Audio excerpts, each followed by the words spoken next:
stay in the river of creativity, and then you've got the key, and then your life is never the same. On an unassuming street in Los Angeles, there's one house that feels like stepping into another dimension. Welcome to Randyland. Artist Randy Lawrence has transformed his property into a psychedelic sculpture garden that's so whimsical it was even the inspiration for a children's book, Nina and the Glass Dragon. Come along as we tour Randyland, hear his story, and stay till the end because he drops some advice that every creative needs to hear, especially if you've been feeling a little stuck or uninspired, as I kind of have.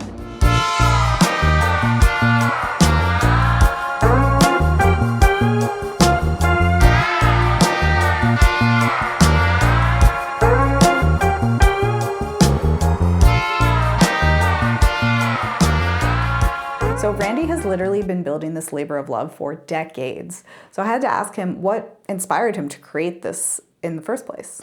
I admit I was languishing in the sea of despond because in other words, I was really bummed out, even though I had all the comforts and privileges of my luck of the draw in life. And nevertheless, I had, in my first world way, managed to become miserable because I had developed this unmet desire to make something new and beautiful in the world.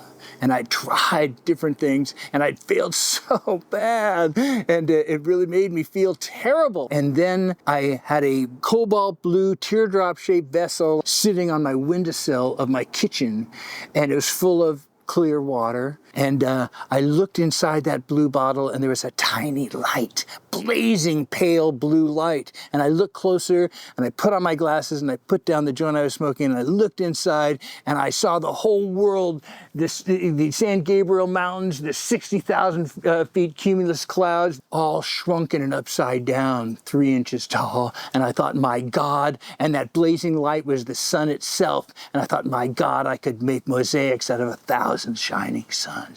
And it was like, oh, and I've been doing it ever since. And from that one spark, Randyland was born.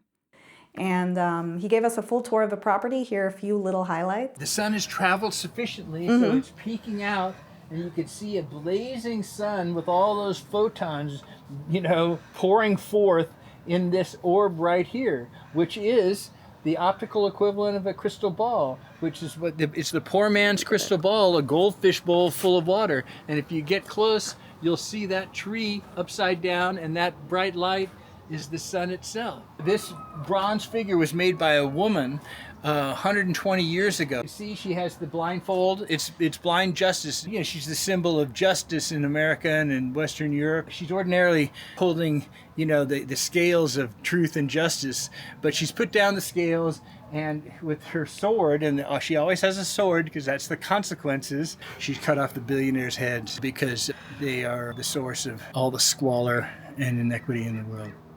This is Bodacious Betty. Yeah, tell us about Bodacious Betty. Well, when the southern sky is made out of pink clouds, then she becomes made out of pink clouds. And then when it's a dark and stormy day, she becomes dark and stormy. So this is just a glimpse. I've got thousands of these cutouts. I've got non-binary mer people. I've got dragons and ex-girlfriends of all sorts, and hearts and flaming hearts and spiked hearts, and you can juxtapose it to wherever the glass is blazing at the time you happen to be here. You know that scene in Jaws? You're gonna need a bigger boat. Well, I've needed a bigger ladder 5 times. Everyone is welcome to visit Randyland. Just send him a message. He can be found on Instagram at RandylandLA. By the end of the tour, I was feeling super inspired by what I had seen and also by Randy's just infectious passion. So I asked if he had any advice for creatives. You don't know ahead of time what your medium is, but you have an idea of what you're interested in, what you like. So try it, and really try hard, but don't do it for 20 years. If it doesn't work out in a few years, try a different medium. So find what you love to do and who you love, and you've won the game of life.